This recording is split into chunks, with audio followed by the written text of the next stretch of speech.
Good evening friends. ఈరోజు మార్కెట్లో ఏం జరిగింది, ఈరోజు ట్రేడ్స్ ఎలా దొరికినాయి ఒకసారి మనం చూద్దాం. ఓకే, ఫస్ట్ నిఫ్టీలో చూడండి. నిఫ్టీలో మార్కెట్ నిన్నటి క్లోజింగ్ దగ్గరే ఓపెన్ అయింది. మ్యాక్సిమం ఫ్లాట్ ఓపెనింగ్ అని అనుకోవచ్చు. 24,140 దగ్గర ఓపెన్ అవ్వడం, దాని తర్వాత కొంచెం ఫస్ట్ క్యాండిల్ వచ్చేసి నిఫ్టీలోను బ్యాంక్ నిఫ్టీలోను బాగా డౌన్కి ఒక సెంటిమెంట్ క్రియేట్ చేసింది పుట్ సైడ్ కోసం అని.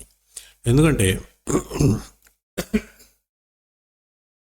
లాస్ట్ వీక్లో మనకి జీడిపి డీటెయిల్స్ వచ్చినాయి, డేటా. సో దాన్ని బట్టి జనాలు ఏమనుకున్నారంటే ఈరోజు పుట్ సైడే మార్కెట్ వెళ్ళొచ్చు అనుకుని మ్యాక్సిమం ఫస్ట్ క్యాండిల్ చూడంగానే అందరూ పుట్లోకి ఎంటర్ చేసేటప్పటికి మార్కెట్ తిప్పేసింది. ఇది నిన్న వీక్లీ అనాలిసిస్ వీడియోలో కూడా నేను ఒకసారి ఎక్స్ప్లెయిన్ చేశాను దీని గురించి. సెంటిమెంట్ ఎటు పక్కన ఉంటుందో దానికి రివర్సల్లో మార్కెట్ నడుస్తుంది అని.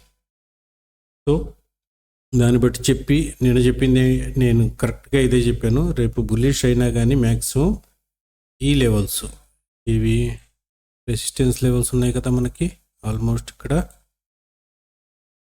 రైట్ ఈ లెవెల్ దాకా వస్తుంది అనుకున్నాము. ఆ లెవెల్ దాకా కూడా రాలేదు ఇంకా మార్కెట్, కాకపోతే పైనే ఓపెనింగ్ ఇచ్చింది. ఓకే, ఓపెనింగ్ కన్నా పైనే క్లోజింగ్ ఇచ్చింది. సో సమ్వాట్ బులిష్నెస్ కనిపించింది మార్కెట్లో. కాకపోతే ఇది ఎంతవరకు నిలబడుతుంది అన్నది ప్రశ్న. ఎందుకంటే చూడండి, ఒకవేళ నెక్స్ట్ టార్గెట్స్ని అది బీట్ చేయాలి అంటే 24,500ని క్రాస్ చేసి సస్టైన్ అవ్వాలి. అవుతుందా?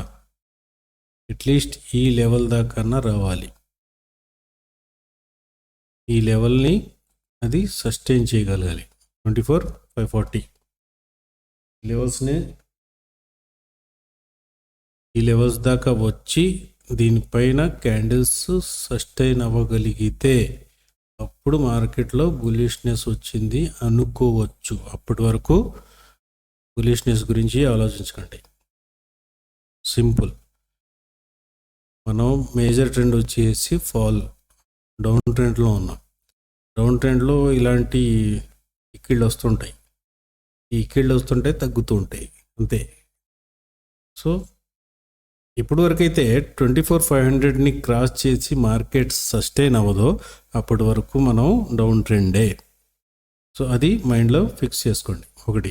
తర్వాత రేపు మార్కెట్ ఓపెన్ అయ్యే పరిస్థితిని బట్టి, ఎక్కడ ఓపెన్ అవుతుంది దాన్ని బట్టి కూడా రాబోయే రోజులు ఎలా ఉంటాయని కూడా చెప్పచ్చు. రేపు ఒకవేళ ఈ రెసిస్టెన్స్ పైన కనుక ఓపెనింగ్ ఇస్తే చూడండి, ఈ లెవెల్ దాకా మార్కెట్ వెళ్ళిపోయే ఛాన్సెస్ అయితే ఉన్నాయి. సరే, లెవెల్స్ని చూసుకుంటే 24,300 దాటాక మ్యాక్సిమం 24,380, ఆ తర్వాత 24,500 లెవెల్స్ వస్తాయి, ఛాన్సెస్ ఉన్నాయి. కాకపోతే 24,500 రాగానే ఒక టార్గెట్ వచ్చేసింది, మనం బుక్ చేసేసుకొని ఎగ్జిట్ అయిపోవాలి. ఇంకా వెళ్తుంది పైకి అని కూర్చుంటే మార్కెట్ వెనక్కి తిరిగిపోవచ్చు. ఎందుకంటే ఇది ఆల్మోస్ట్ ఒక సప్లై జోన్గా ఫామ్ అయ్యి ఉంది. ఓకే, సో చూసి మార్కెట్ గ్యాప్ అప్ ఓపెన్ అయితే పైకి వెళ్ళే ఛాన్సెస్ ఉన్నాయి. మినిమం వచ్చేసి 24,300 వరకు వెయిట్ చేయండి. 24,300 ఆర్ 280 అబోవ్, 24,280, 290 వేసుకోండి. ఒక 10 పాయింట్స్ ఇంకా ఎక్కువ వేసుకోండి.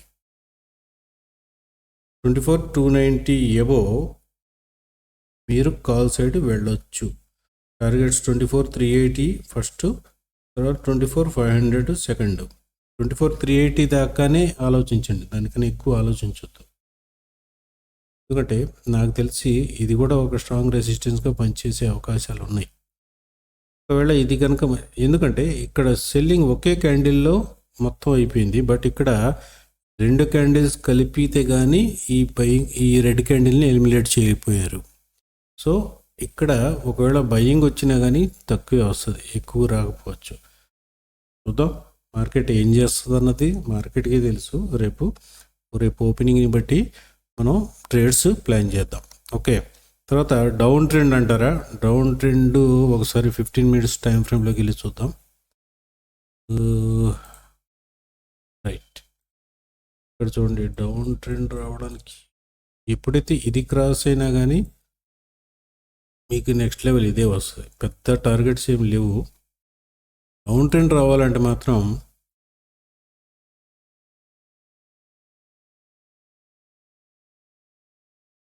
ఇది ఒకటి మార్క్ చేసుకోండి కొంచెం జాగ్రత్తగా. రైట్, ఇది 150, 24, 150, 180 లెవెల్స్ ఉన్నాయి కదా. ఈ లెవెల్స్ కిందకు వచ్చి క్లోజింగ్ ఇస్తే డౌన్ ట్రెండ్ రావచ్చు. బట్ సపోర్ట్ ఇక్కడ కూడా ఉంది. So be cautious. ఇక్కడ ఒక సపోర్ట్ ఉంది, ఇక్కడ ఇంకో సపోర్ట్ ఉంది. సో ఇది కిందకు వచ్చినా కానీ ఈ రెండు సపోర్ట్స్ ఉన్నాయి. ఇక్కడ అంతకు మించి వస్తే ఇక్కడ ఇంకో సపోర్ట్ ఉంది. సో ఇప్పుడు సపోర్ట్స్ ఎక్కువైనాయి, రెసిస్టెన్స్ తగ్గుతున్నాయి.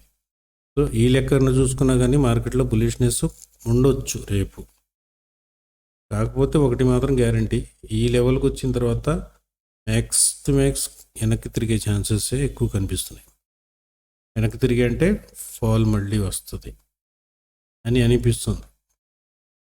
మార్కెట్ నన్ను కూడా రాంగ్ ప్రూఫ్ చేయొచ్చు, ప్రాబ్లమే లేదు. అందరినీ రాంగ్ ప్రూఫ్ చేస్తుంది మార్కెట్. సో ఒకవేళ బులిష్ అయిపోతే బులిష్ వెళ్ళిపోవచ్చు. సో మన ప్లానింగ్ ఎలా ఉండాలంటే, మనం ఏ ట్రేడ్ తీసుకున్నా కానీ ఒక నిర్దిష్టమైన స్టాప్ లాస్ని మనం ముందుగానే అంచనా వేసుకుని దాని ప్రకారం మనం ట్రేడ్లో ఎంతసేపు కూర్చోవాలి ఏంటి అన్నది డిపెండ్స్ అపాన్ అవర్ సైకాలజీ, మన మైండ్ సెట్ ఎలా ఉంది అప్పుడు అవన్నీ చూసుకొని మనం ట్రేడ్లో ఎంతసేపు ఉండాలి, ఏంటి, ఎంత స్టాప్ లాస్ ఇవ్వాలి అవన్నీ డిసైడ్ చేసుకుని ఉండాలి. ఓకే, సో ఇది నిఫ్టీ. బ్యాంక్ నిఫ్టీ చూద్దాం. బ్యాంక్ నిఫ్టీ చూడండి. బ్యాంక్ నిఫ్టీతో కంపేర్ చేసుకుంటే బ్యాంక్ నిఫ్టీ కొంచెం స్ట్రాంగ్గానే కనిపిస్తుంది. బట్ ఇది ఓవర్ హెడ్ సప్లైస్ బాగా ఎక్కువనే సప్లై జోన్గా ఫామ్ అయిపోయింది. ఈరోజు మంచి బయింగ్ కూడా బాగానే వచ్చింది, చివరిలో వచ్చింది అనుకోండి. పెద్ద 2 o'clock దరిదాపుల్లో మంచి బయింగ్ వచ్చింది. అది సస్టైన్ అయితే రేపు గ్యాప్ అప్ ఓపెన్ అయ్యి ఈ లెవెల్స్ అంటే 52,300 దాటితే మాత్రం 52,600 లెవెల్స్ దాకా వెళ్ళి లేదా ఆ పైకి వెళ్ళి ఈ లైన్ దాకా అంటే 52,800 లెవెల్స్ని కూడా టచ్ చేసి మళ్ళీ వెనక్కి వచ్చేయచ్చు. ఎందుకంటే ఇది స్ట్రాంగ్ రెసిస్టెన్స్, దీన్ని కవర్ చేసుకుని వెళ్ళాలంటే కష్టం. పైగా ఈ రెడ్ క్యాండిల్లో ఇప్పుడు వరకు 50%ని దాటలేకపోయింది మార్కెట్. సో ఇది 50%ని కవర్ చేయాలి, దాని తర్వాత స్ట్రాంగ్నెస్ రావాలి, స్ట్రెంగ్త్ రావాలి, చాలా ఉంది ప్రాసెస్ దీంట్లో కూడా. కాకపోతే నిఫ్టీతో కంపేర్ చేస్తే this is somewhat better. Okay, so దీన్ని కూడా ఒకసారి 15 మినిట్స్లో చూద్దాం.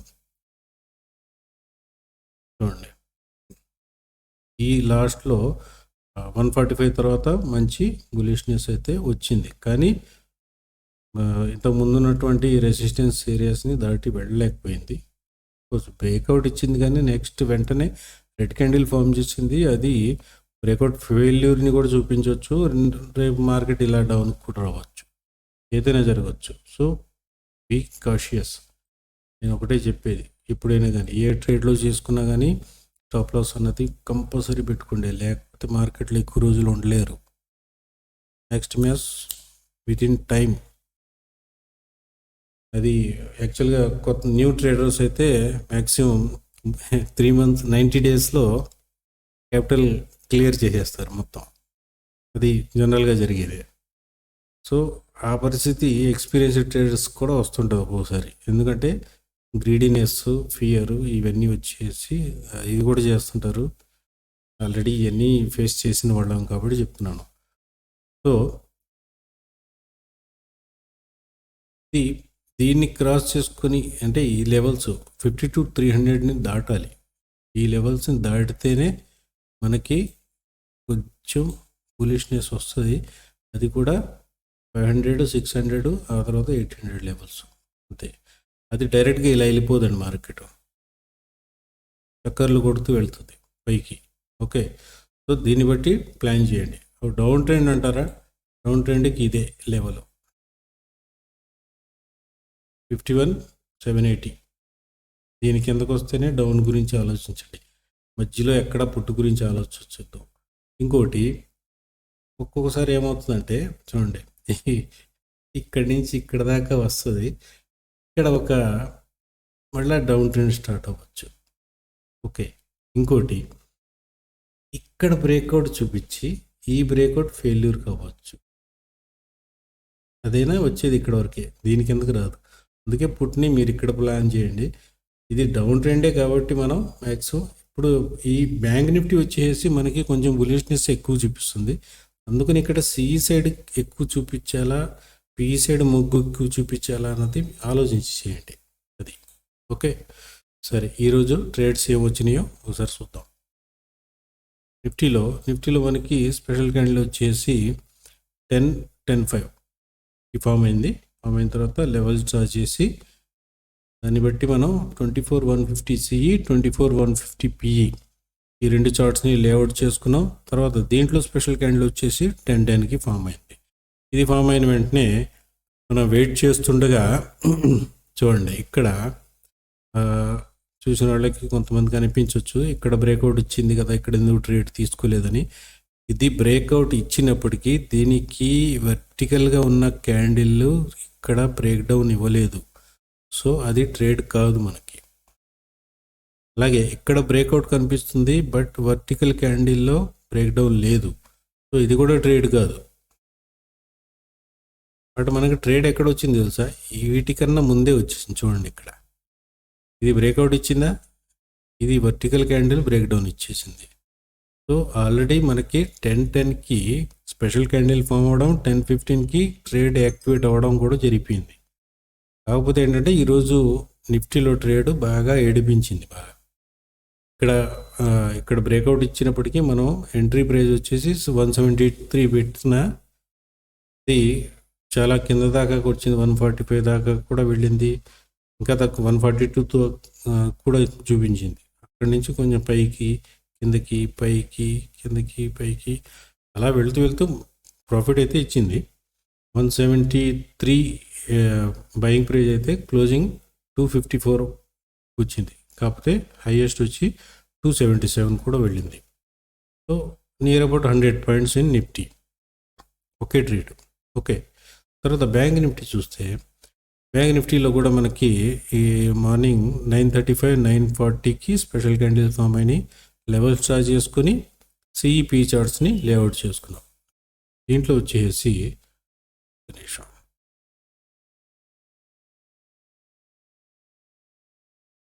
ఈ మధ్య జీరోదా కొంచెం ప్రాబ్లం క్రియేట్ చేస్తుంది.